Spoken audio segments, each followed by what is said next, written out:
Muhammad sallallahu aleyhi ve sellem bizga shunday ma'lumot beradi. Bu hadis Sahih Jami'atda keladi. Payg'ambar Muhammad sallallohu alayhi vasallam Banu Isroil qavmida ikki bir tug'an qardosh turida so'ylaydi. Shularning birsi qardoshlarim. Ул Allohga g'ibodat qila turgan bo'ladi. G'ibodat qila turishi Alloh yo'lida. Ikkinchisi gunoh qilib yura turgan bo'ladi. Lekin birinchisi ikkinchiga qardoshlarim va'zli turgan bo'ladi. Va'z silinita, sen gunoh qilma, bulay tegilay deb. Ham birdan bir kunni tigi g'ibodat qila turgani ikkinchisini gunohda ko'rib, ashuvi chiqib, Bunlarga ayta Alloh taolosini bir qachon g'afo etmas, Alloh taolosi bir qachon jannatga kirmas degan so'zlar aytadi. Bular ikkisi vafot bo'ladilar. Ham Alloh subhanahu va taolo bu g'ibodat qilganga so'rov beradi. Sen qo'yan bildin? Men uni g'afo etmim ekanligin.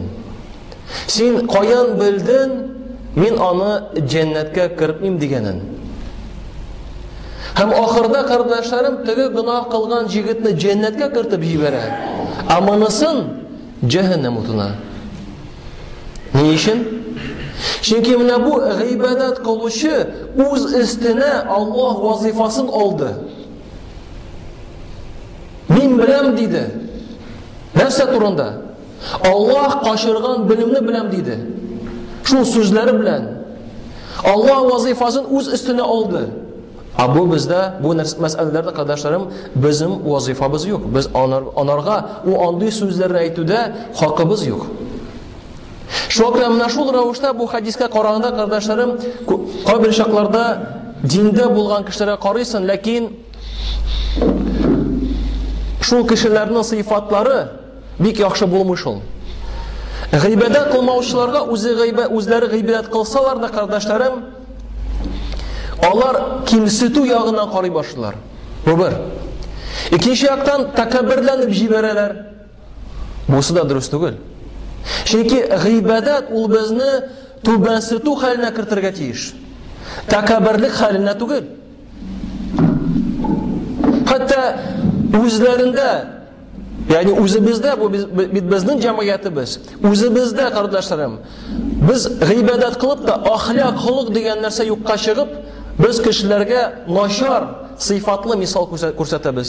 Bu bizning orabizda bo'lgan kishilar, Alloh saqlasin. Men aytmayman sen deb yo'q, umuman aytam.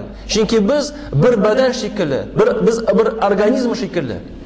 Shunga agarda birarimiz shunday jinoyat, takabbirlanib, g'ibodat qilmovchilarga kimsitib qarov yog'idan qarasa, u o'zingizga tugul, butunimizga qardoshlarimizga ziyon keltiradi. Chunki agarda musulmon kishi gunoh qilar ekan, o'zingizga tugul, jamiyatga ziyon keltiradigan qoida bor bizning turmushimizda. U albatta hadislarga tayangan qardoshlarim. Qay shaqlarda kishi ikkovlashib, aralashib ikkinchi birinchisini ayta boshlaydi. Mana sen turmushingda barakat bo'lmay, sen bola bo'lmaysan, tegilay bo'lmaysan, baxtli bo'lmaysan. Bunda tag'in bir so'rov o'taydi. Sen qo'yan bilasan, u kishining turmushida barakat bo'ladimi, yo'qmi? Sen qo'yan bilasan, bu kishi baxtli bo'ladimi, yo'qmi? Umuman biz ayta olamiz, agarda kishilar mana bu amalni qilsalar, barakatlari bo'ladi, jannatga kiradilar.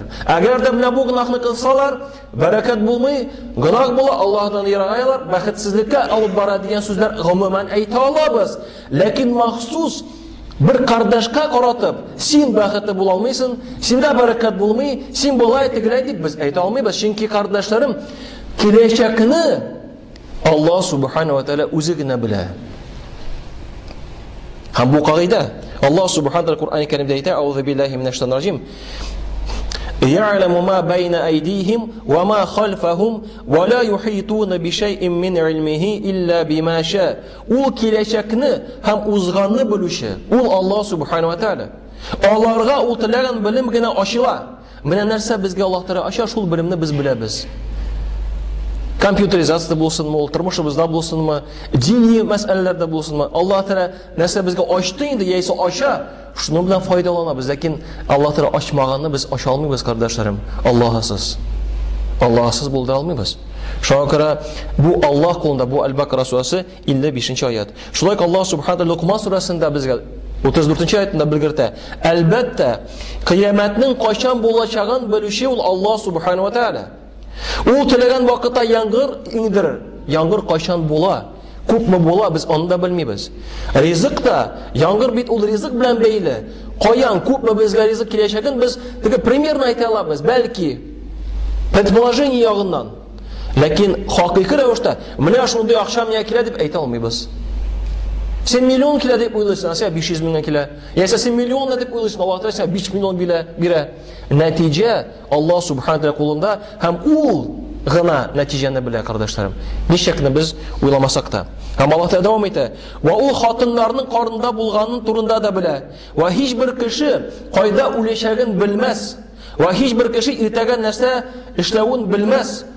Аллаһ һәр нәрсәне белүче ва һәр нәрсәдән хәбәрдардыр. Шуңа күрә Әлхәмдүлилләһ, без намаз укучылар, Аллаһка шөкер, менә шунарга сөйнеп эшләргә кирәк. Чөнки хакыйкый рәвештә, әгәр дә кеше Аллаһ белән таныш түгел икән, дин белән таныш түгел икән, Аллаһ кушканча яшәмәй икән, Аллаһ балалар бәхетсез, дөресен әйткәндә. Шуңа күрә сөйнеп, әлхәмдүлилләһ, мен намаз әһелләр дип сөйнергә кирәк. Аллаһка шөкер кылырга кирәк.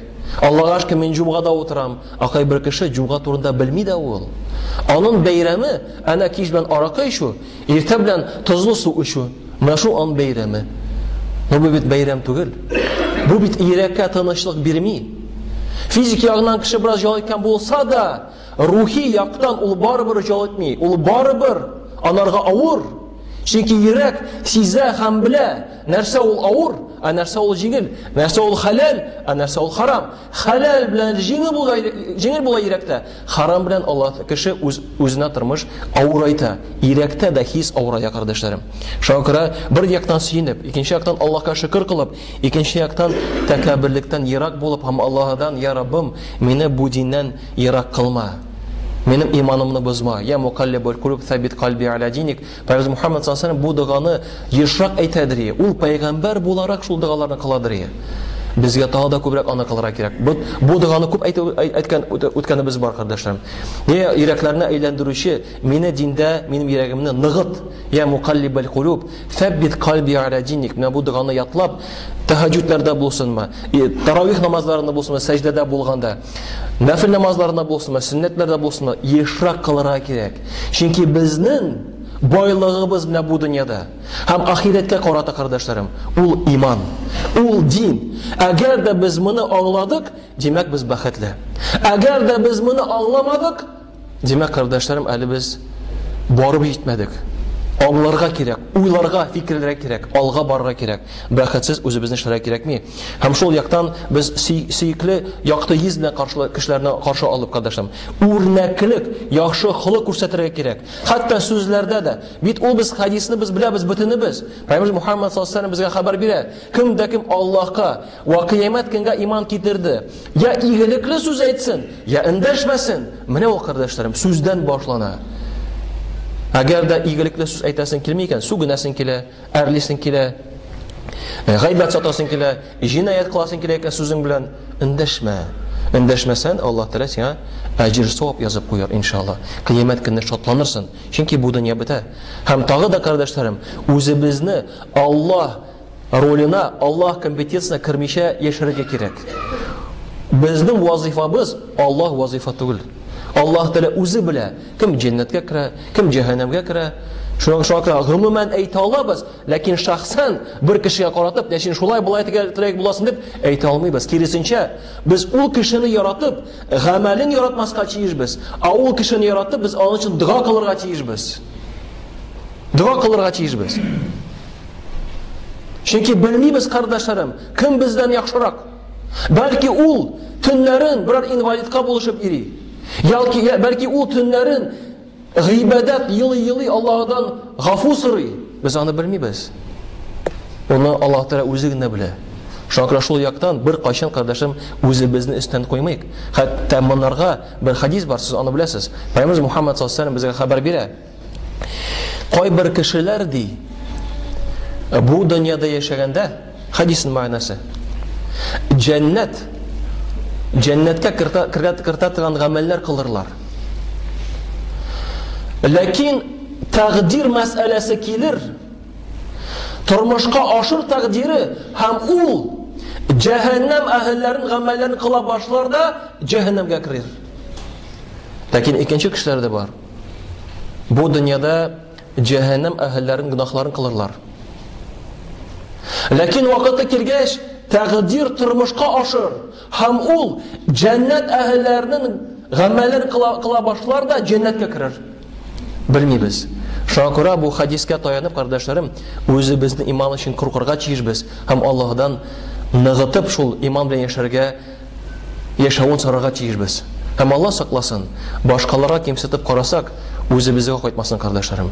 Аллаһ Тәгалә һәрберебезгә дә, кардәшләрем, динебезнең бәясен аңлап, үзебезне тәрбия итеп, Аллаһка якынайып, башкаларга матур йөз белән, матур сүз белән әйтеп яшәргә Раббыз һәрберебезгә насыйп итсә иде. Чөнки әгәр дә Алла яшәсә, кардәшләрем, бу бөтен гамәлләребез гыйбадәт булачак. Кайбер чакларда кешегә начар күз белән карасан, диннән ерак булырга мөмкин. Синең күзеңә карап. Бер күз караш, кардәшләрем.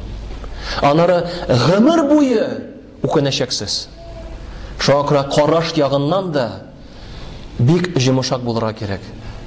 Чит кешеләргә түгел, аларга әлбәттә, ләкин үзебезнең якыннарыбызга.